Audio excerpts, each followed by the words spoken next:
England की राजगद्दी साल 1509 से लेकर 1547 तक हेनरी के हाथों में हुआ करती थी। राजा हेनरी की कई पत्नियां और एलिजाबेथ व मैरी नामक दो बेटियां थीं। इनमें से मैरी राजा की पहली पत्नी की बेटी थी। राजा हेनरी को मैरी ज़्यादा पसंद नहीं थी, इसलिए वो उसके साथ बुरा व्यवहार करते थे। मैरी महल के नौकरों के साथ महल का काम करती थी। अगर मैरी कुछ कह भी दे तो राजा उसकी कोई बात नहीं मानते थे। सन 1547 में जब राजा हेनरी की मौत हो गई तो प्रजा की इच्छानुसार 16 शताब्दी के दौरान हेनरी की पहली बेटी मैरी को इंग्लैंड की राजगद्दी दे दी गई। वह इंग्लैंड की रानी बन गई। उस समय इंग्लैंड के हालात बहुत अच्छे नहीं थे। इंग्लैंड कैथोलिक और प्रोटेस्टेंट इन दो धर्मों के बीच में बंट गया था। उस समय दोनों धर्मों के लोगों के बीच जंग छिड़ी हुई थी। रानी मैरी चाहती थीं कि पूरे इंग्लैंड में सिर्फ एक ही धर्म हो, लेकिन लोगों ने उसकी यह बात मानने से साफ इनकार कर दिया था।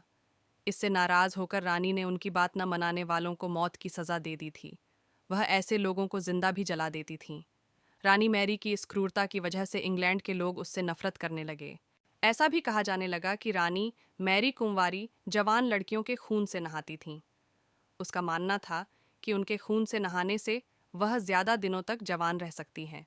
कुछ सालों बाद रानी मैरी ने शादी कर ली और कुछ समय बाद इंग्लैंड में एक खबर आई कि रानी मैरी गर्भवती हैं और जल्द ही उनके राज्य को उनका नया राजा भी मिल जाएगा।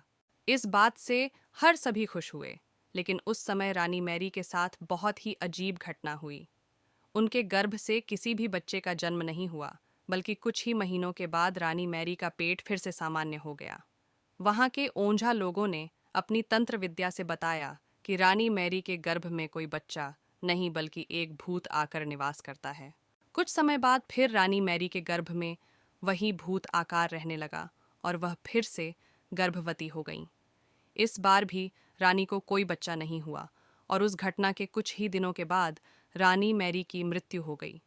इसके बाद मैरी की छोटी बहन एलिजाबेथ को इंग्लैंड की राजगद्दी पर बैठाया गया और एलिजाबेथ इंग्लैंड की नई रानी बन गई। रानी मैरी की क्रूरता की वजह से इंग्लैंड को लोग उसे एक निर्दयी औरत मानते थे। वहीं जब उसके गर्भ में बच्चे की जगह एक भूत का निवास होने लगा तो लोगों ने उसे शापित भी करार दे दिया और इसी वजह से उसे लोगों ने ब्लडी मैरी का नाम दिया। कहानी से सीख। ब्लडी मैरी की कहानी हमें यह सीख देती है कि अपने निजी विचारों व सोच को लेकर दूसरे लोगों पर दबाव नहीं बनाना चाहिए। शांति और करुणा से लोगों का ख्याल रखना ही मनुष्य का धर्म है।